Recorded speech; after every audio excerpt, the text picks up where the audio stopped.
they took the cat and they dug Why a don't you show the picture to the camera? they dug a float hole and they backed the truck in there and then they put some blocks under the bunk and then they rolled it on with the cat. And I hauled it in and then the rest of the tree they rolled it. They've been a pit there and I just back in there and then they put the chunks on it and roll the logs on I'll be darned. because they couldn't lift it with the A-frame, you know. Right. And actually, this log here now should have been hauled on a lowboy because it's 10 foot 2 inches and 8 foot your limble width, you know. It was 10 foot 2 inches at the base. Yeah, but the butt, yeah. Did you fall that tree? No, I didn't fall it. Oscar Grasser fell it. And then he come up, an Oscar Grasser, when I was logging for warehouse, a lot of this stuff here, he showed me how to fall them. And on one landing there, That's good, Grandma. Perfect. you Yep, got, we got it. Perfect. on one landing up there, back up, climb up there, and there was a big old growth, almost this big. It was only 9 foot on the butt, and it was almost, you could almost walk up it. It was like leaning like this here. And I said, "How do you fall that, Oster?" And he was a timber faller for Crown Zilleback for years, and then he was a foreman for him a long time. And he said, "You V it." And I said, "You V it?" "Yeah." Well, he come up and he had I was using his saw, big 12 horse Diston with a 8 foot bar on it. And he'd come in the front of the tree, lean this way, and he'd cut in this way on this side until it started to pinch on the tree, on this bar. Then he cut on the other side until it started to cut on the bar,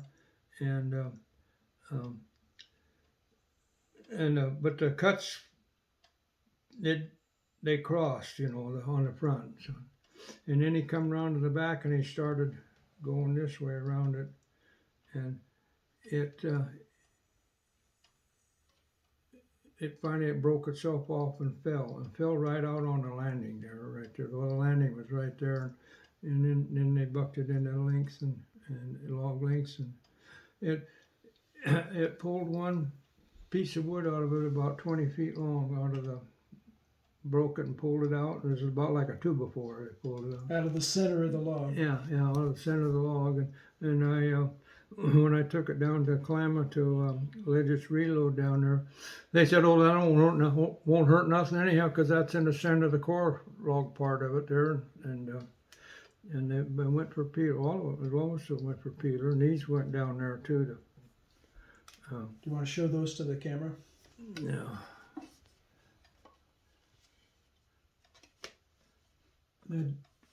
Yeah, wow. Is that a truck that you were? There's my truck. Your truck? Yeah. I traded this one in on it. Oh, you did. Yeah. Who's that in the picture? This is Ray Hahn in the front and Bill Burrell in the back there. I think that. Yeah. And anyhow, they were good loggers, good men. Okay, you got it. Got it.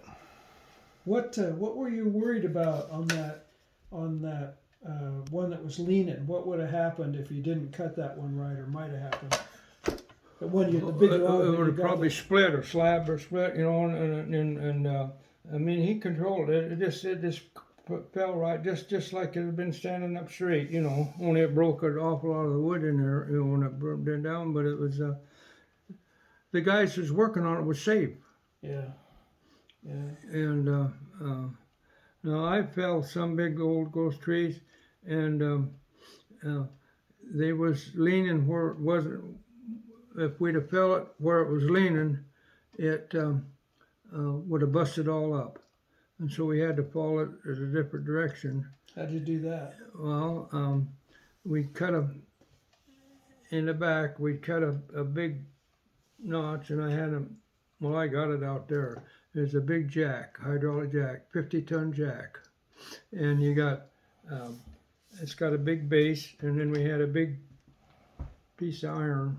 I got some of them over there. They're thick, you know. We cut it and get it in there, and then you get the face cut in it, and then you start cutting where you want it to cut. And as it starts to, if it gets to pinching the saw, you just pump on the jack a little bit until you get it ready to go, and pump on it, and it goes right where you want it. But you have to leave quite a bit of wood, hinge wood in there, you know. And once you get it jacked up to where it's going to fall, it's, you know, leaning the way you want it to go, you don't have to worry about it coming back on you, because it's going to go the way it wants. Right. What size trees? Some of the bigger ones you fell. How big were they at the base? I fell some 8-foot trees.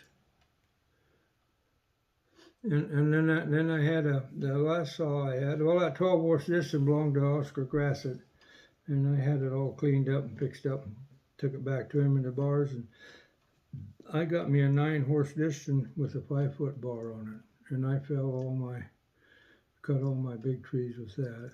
Did that? And at one time I had a drag saw, but you know, with a little bar, but it take 2 men just to drag the dang saw to, you know, and then you'd have to get in there and going from one cut to the next, you'd have to, if there's brush or something there, you had to get all that out, because that drag saw had a big motor on it and whatnot, and that thing weighed 250 pounds or more, you know, when you just didn't grab that and run with it. Yeah.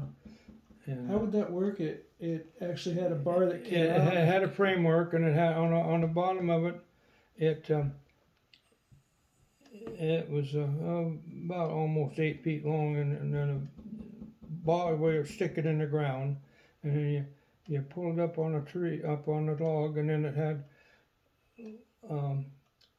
dogs up on the top that you could dock and tap them into the tree to hold it there, and then it had a gas engine on it, and it had a big 1-cylinder, and it had a big flywheel on it, and then it had an arm on it, and the saw would go like back and forth like this here, and then you get it started, and then it would cut down like this here. Was it made for bucking? Just for bucking? Yeah. Not for falling? Well, you couldn't tip it sideways. It's just bucking. You had to cut them just bucking, and it was well, you took too much time trying to get it set up and work on using it, and but of course a lot of people weren't cutting that big of stuff. You know, once in a while they'd have one, but they'd have to cut it by hand down. And then they had well, like you see all these. You go out there and you see these old stumps that are 10 or 12 feet. There's a couple one coming down the driveway there. There's almost down to. There's one still standing in there high that was cut. Ostrander cut it, or somebody logged years ago. Or still, but they left stumps way high, you know. Mm-hmm. And the reason they did that is down at the bottom, the wood is tighter and harder to cut with the saw, harder to chop with that. And lots of them would like the crosscut saw. There's 2 guys, you know, one guy pulling, one back and forth the saw, and then with that face in it, they chopped them out with an axe, you know, and sometimes it would take them 2 or 3 hours just to cut one tree, just to get it down. Where with the chainsaw, you had the chainsaw and stuff like that, you can follow one of them in 20 minutes. It'd take you a little longer to get the saw there at times, but once you got it there, you can, and then you can measure up and buck them off. And, mm-hmm. How do you go about falling a tree that's 8 foot in diameter on the butt? Well, you just gotta figure out where you're going to go on and put the face cut in there, and then you take the saw and start up above, you know, at an angle with how big a face you want to cut in it, and then just cut it in till it hits till you cut it. Sometimes, now if you get the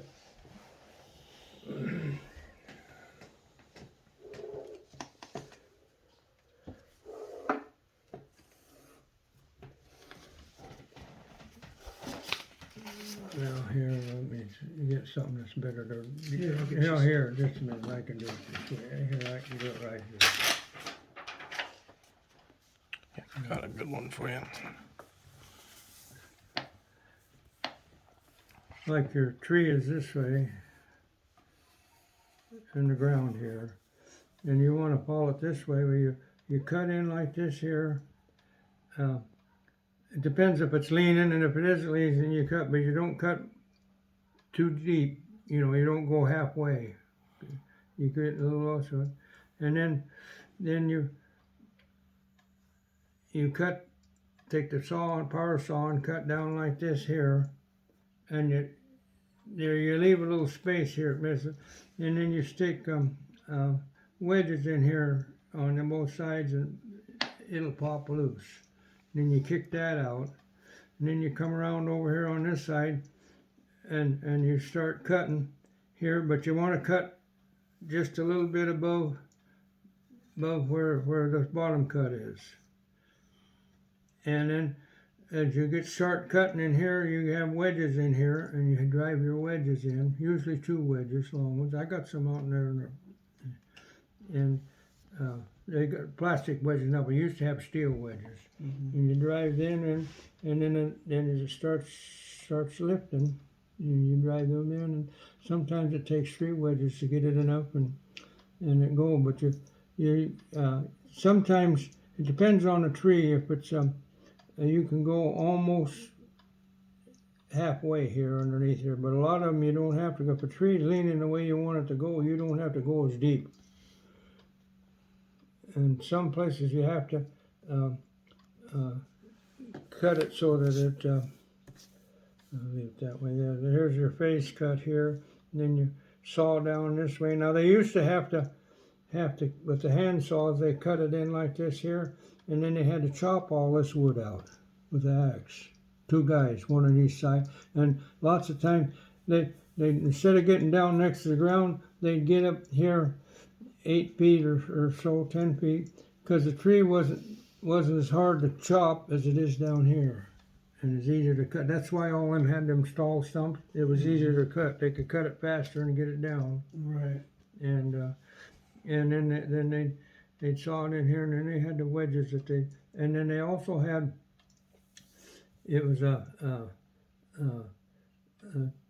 usually it was a 2x8 or 3x8, and then it'd have a piece of metal on the end of it with a curl up here, and they'd chop a notch in the tree, and you could stick that in like this here, and then you could stand on that. Springboard. Yeah, springboard.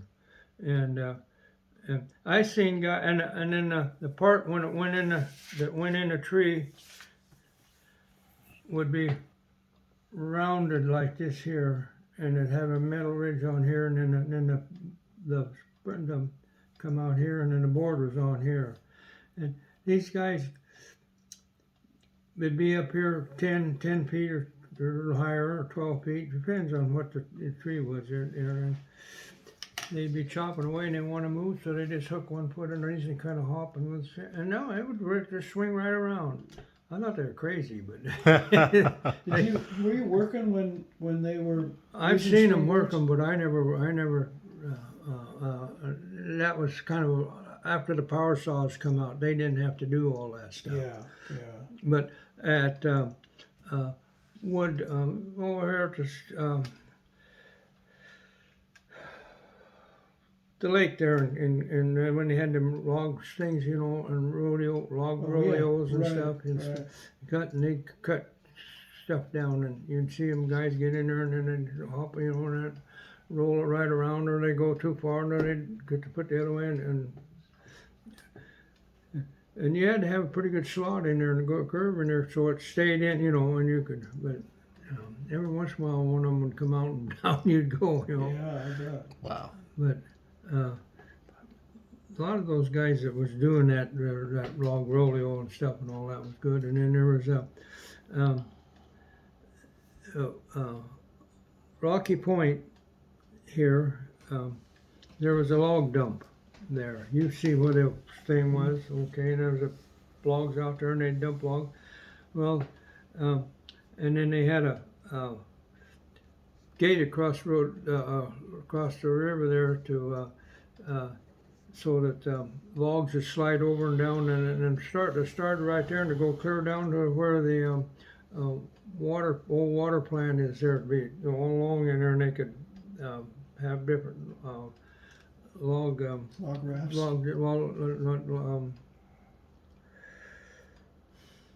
Tie them off. Rafts Yeah. ready to go. And Right. anyhow, that'd be the branded logs. They had it rigged up so that they could get the certain brands and whoever company owned logs or this or that, so that they knew what they had in there. There was a young woman there. Her dad owned that stuff, that thing in there, and she would work in there. Bringing the logs, sorting them, getting them down, and in there they want, and of course the current would pull them if they didn't, unless they needed it. They could had big long pipe poles. They could work with them and get them separated. And at the Lake Sacagawea there, when they had them rodeos or whatever you want to call it, and Timber everybody, carnivals. yeah, timber she'd get out there rolling logs and everything. So they'd get guys come out of the crowd, to come and work with her. And boy, she was good. She could dump them guys in there all the time. And then right at the last, here was this old man come up. Just happened to be wearing a pair of cork boots, got his suit on, come out there, and and he'd get out on the lake there and rolling logs, and she couldn't dump him in. She'd roll him up tight like that. And it was her dad, man. But he was, but they'd really give the people a show, I'll bet. And that was out in the lake back in the day. Yeah, in the lake there, and she was, but she worked there in that for many years. She worked in that thing there, down along the logs there. And I can remember coming by when that was old 99, and the highway, and the trucks would be there, and they'd pick the whole load up, and some of them were big loads, swing them over and send them go to the yard or there, and they could let them down in the river there. And when it let it down, and then the logs started floating, splitting out, well, then the hooks and the cables and everything would all just automatically come unloose and pick it up. And they had it room there that other trucks should come in and be all scaled up and they're all ready to go, and Pretty slick. down it would go. And they had big logs, old growth, and then they had lots of loads that, like I showed you some pictures in there with 20 logs on a load or something like that, and that would all go to a different place and have them all rafted up. Mm-hmm. Wow. I guess we're about done for the day. Mm-hmm. Today is November 14, 2021. Absolutely. Alrighty. I got some wedges out there. Well, I had a lot of steel wedges too, Really? and then they come out with these plastic wedges, because the steel wedges are heavy. I believe it. Yeah, and plastic ones are. You can have 6 or 7 plastic ones, and you about like having one steel wedge. Yeah, I can only imagine. And we used to use them steel wedges, and Dad had an old drag saw, but they used that just for cutting firewood. I They see. get it on the landing there, and they could. Wasn't hard to move them around in there.